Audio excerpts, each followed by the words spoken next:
Joining us now for a conversation is the General Secretary for Propaganda and Policy in Vijay's Tamilaga Vettri Kazhagam, Mr. K.G. Arunraj. So today the TVK has announced the formation of a poll manifesto committee, a committee to form or to create the poll manifesto for 2026 assembly elections. It looks like you are the senior most member in the committee and you are going to be heading the committee. What is going to be the focus this time, sir?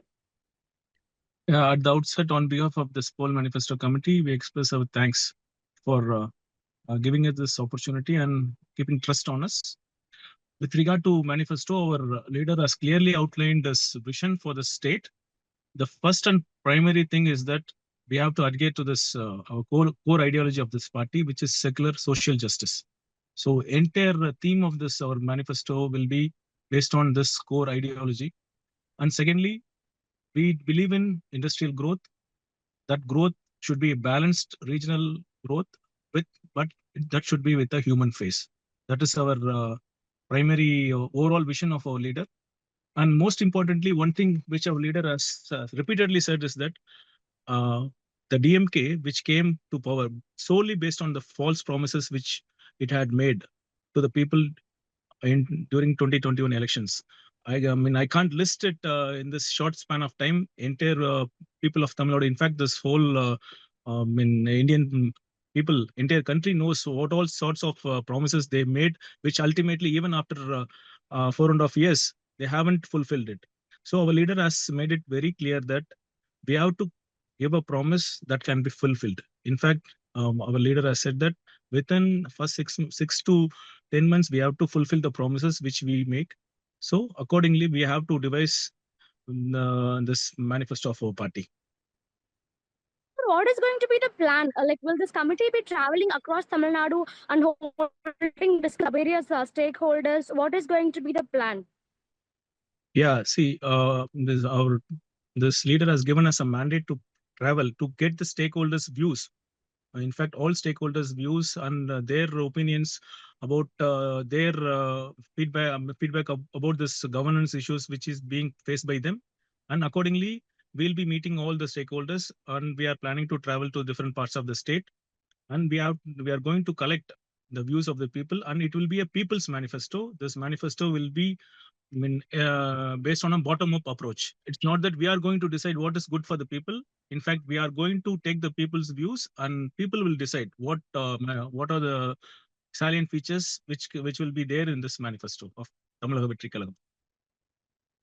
Sir, you say that the DMK has not fulfilled majority of its poll promises. On the other hand, they say that they have fulfilled more than 90% of what they've told. So, it looks like there is a battle going on in who is telling what and which is true.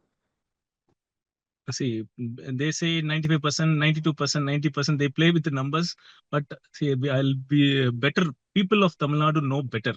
More than you and me, people of Tamil Nadu know better because it's their livelihood which is being affected by this government which is being run by DMK. So I don't want to comment about this extent of promises being fulfilled because that is very, very obvious to all. Sir, also, what is going to be the campaign plan of TVK, like the campaign blueprint? How is it going to look? Because for the past couple of months, we've been seeing many rallies and public meetings by the TVK. So we have only almost 2.5 months or 3 months for the elections, and the election, fever is just going to rise and rise. So what is going to be the campaign blueprint of TVK? How does it look like? Our leader is very, very eager to hit the streets and start this campaign, this thing. But as you might be aware, we are facing a lot of logistic issues, and especially with this regard to permissions and all, it's really very, whenever it comes to Tamilaga Vettri Kazhagam, all these authorities, including police authorities, they show a different face to us, and they try to prevent that, use all sort of means to stop our campaigns. So, but one thing is sure, TVK is intending to hit this campaign trail in this right spirit, and which will be known in this next few weeks.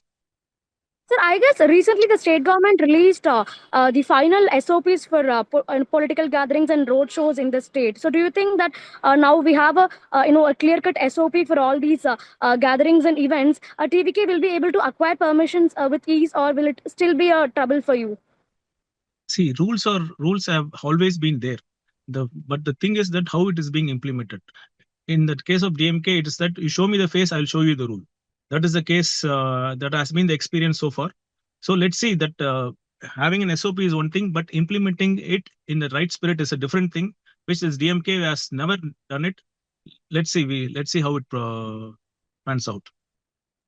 Sir, final question. I have to talk to you about the movie Jananayagan and the legal hurdle this movie is currently facing. So, today, like a single judge, Justice P.T. Asha, gave a green signal for the censor clearance of this movie, but it looks like the CBFC is refusing to let this issue go. They are, right now they are filing an appeal, and this appeal will be heard by the Madras High Court. So, what do you think is going to happen? This legal issue has been taken up by our production team. I can only say one thing. Ultimately, truth will prevail, justice will prevail. We have full belief in this judiciary, and that people know better. People, every citizen and every Tamil people are keenly watching it, keenly watching the entire developments. So, however much they try, we sincerely believe that justice will prevail.